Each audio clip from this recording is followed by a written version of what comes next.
Who would have guessed that milk mustaches could be kinda sexy? Once upon a time, the question on every celeb's lips was, "Got milk?" Here's why they're not asking anymore.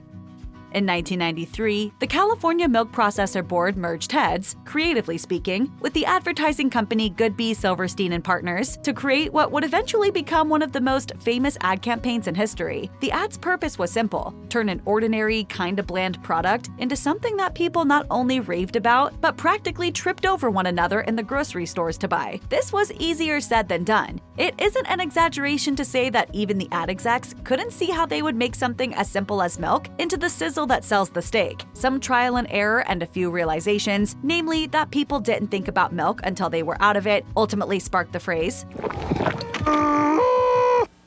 "Got milk?" That innocent two-word question inspired a 20-year odyssey that spawned hundreds of ads. Since the campaign started in California, it's unsurprising that 70 of the ads appeared in the Golden State alone. About 350 of them featured the famous mustache, exploding on TV and in print ads locally and nationally. Aside from winning numerous awards, the campaign won countless eyeballs. 4/5 of Americans saw the ads during all the years they ran, according to Fast Company. Michael Bay, the director and producer known for his work on the Transformers, Pearl Harbor, and the Teenage Mutant Ninja Turtles, got a big break early on in his career when the California Milk Processors tapped him to direct the first Got Milk commercial. It might have been a pretty low-key and boring gig for a director who built his reputation on blowing stuff up in movies, but getting him on board was genius. The commercial features a historian trying to win $10,000 for answering the question, "Who killed Alexander Hamilton?" Of course, he knows the answer, but the peanut butter stuck to the roof of his mouth makes it impossible for him to say it correctly. If only he had some milk to wash it all down. The commercial solidified the Got Milk campaign as a pop culture force and created a foundational concept for the ads, which focused on the consequences of being deprived of milk at crucial times. Turns out, the idea for banking on the concept of milk deprivation didn't come out of nowhere. The Got Milk campaign roped a bunch of volunteers into agreeing not to keep milk in the house for a week. Basically, the ad execs at Goodby, Silverstein and Partners wanted to do some brain picking with respect to people's milk drinking habits. One pre-campaign research participant even went as far as to toss some cereal and bananas in their bowl before remembering they didn't have any milk on hand. From this, ad execs learned that people kind of expect to find milk in the fridge, whether they've bought it or not. It's supposed to miraculously reappear on the shelf once the last drop is dumped on cereal. Sort of like the never-ending soup cauldron in the Grimm's fairy tales. The more you ladle out of the bowl, the more you find there. That's not how it works, of course, but this idea of being suddenly deprived of milk at a crucial moment led to the inspiration for the Got Milk slogan. Pre-milk mustache ads played around with this notion. This approach created a visceral response among the public, because who hasn't poured a bowl of dry cereal only to remember the absence of milk in the fridge? Unlike earlier ads, the campaign didn't center on the nutritional value of milk, but rather on the FOMO factor, and it worked brilliantly. Genius, genius, genius!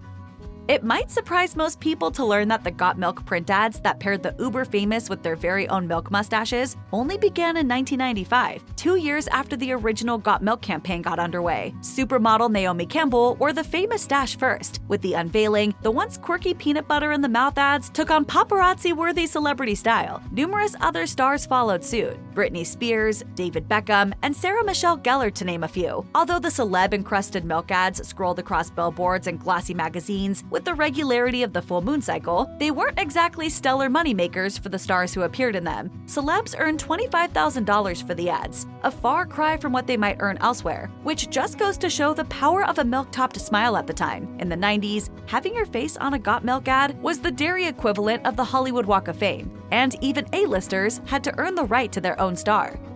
While people have always had a thing for the new it guy or girl in Hollywood, the frenzy around celebrities really began to climb in the early 1980s and 1990s, when 24-hour TV hit the airwaves. CNN was the first to introduce 24-hour news programming, and MTV followed 1 year later. Instead of needing to find enough content to fill one half-hour time slot per day, cable news networks needed to fill nearly 50 of them. Celeb News offered plenty of content. Got Milk 2.0, the Milk Mustache edition, capitalized on the insatiable hunger that celebrity created among the masses. Although TV reigned supreme back then, people still read glossy magazines and appreciated billboards. For the Got Milk campaign, this translated into Milk Mustache Gold. True enough, the milk processors spent millions on ads. However, as far as the Got Milk ads went, it didn't hurt that celebs like Britney Spears, Christy Brinkley, and the cast of Friends already held a spot in the public's consciousness. The heavy lifting was done by those celebs' other vehicles, highlighting the facts that celebrity culture and its followers did a lot to bring the ads forward.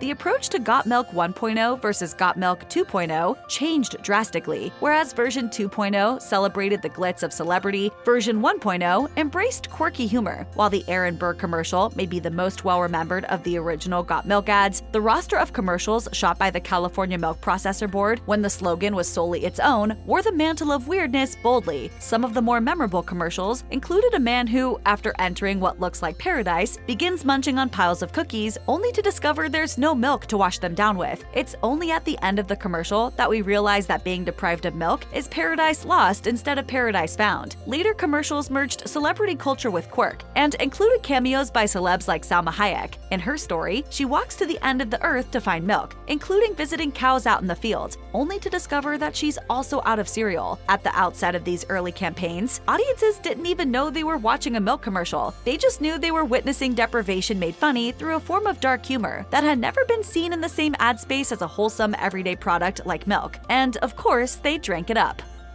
In her book, Annie Leibovitz at Work, photographer Annie Leibovitz shares a very important lesson she learned while photographing the Rolling Stones. A person's association with famous people can give them as much power and fame as actually being famous themselves. That lesson from her work in the 1970s certainly helped her navigate her career in the years that followed. She eventually became a photographer for Rolling Stone magazine, known for her portraits of celebrities. Her use of lighting and ability to bring out the intimate qualities of each person made her a darling of the fashion and celebrity press. It's no accident that the Got Milk photos had the look of high fashion photography. 180 of the photos came from Leibovitz's camera, and at one time, she fought to be the sole photographer on the project. It made sense from a career perspective. At that time, magazine advertising hit its peak, and having multiple photos spread across multiple glossy magazines meant that the photographer would once again enjoy fame by association, just as she did when she rode along with the Rolling Stones. She was one smart cookie. The milk processors made the photos ubiquitous in magazines and on billboards. She went along for the ride, and in the process, helped create one of the most recognizable photo campaigns in history.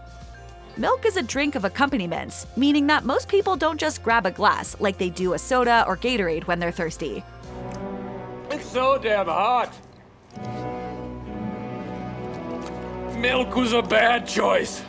Instead, milk usually goes with something, like cereal or cookies. While celebs wearing a white caterpillar on their upper lip became the public face of the Got Milk campaign, there was a very clever piggyback marketing campaign taking place in the background. Early on in the campaign, the milk producers allowed brands like Oreos, as well as cereal brands, to license the Got Milk slogan free of charge. And it wasn't just grocery store cookies that adopted Got Milk. Girl Scouts eventually did too. The purpose of piggyback marketing, of course, is to build relationships with complementary but not competing industries to share marketing costs. Cereal and cookie companies make sense. However, the campaign took on new qualities when the piggyback marketing efforts moved past logical, complementary markets like cookies and cereal and moved into pop culture at large. Case in point, an agreement to license Got Milk to Mattel and Barbie. So cool.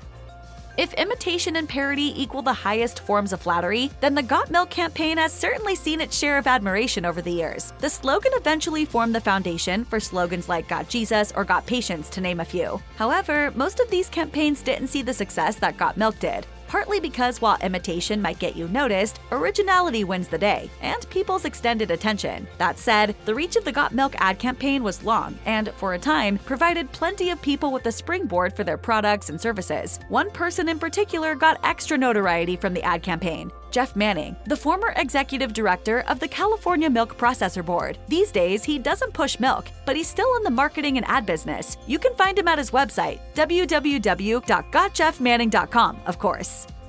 From 1975 onward, the sale of milk has been steadily falling. This created the perfect storm that inspired milk producers to do something drastic. It was out of desperation that the Got Milk campaign was born. Still, despite the campaign's $23 million a year budget and 20-year push, milk sales continued on a downward slope. Jeff Manning, executive director of the Milk Processor Board, argued that while it was true that milk sales were falling, it was also true that the Got Milk campaign slowed the decline. He predicted milk sales would have fallen by $255 million per year had it not been for the ad campaign. Industry experts suggest that increased competition from plant milks, as well as the public's propensity for sugary sodas and protein-infused breakfasts that don't call for milk, all contributed to the fall of Muju sales.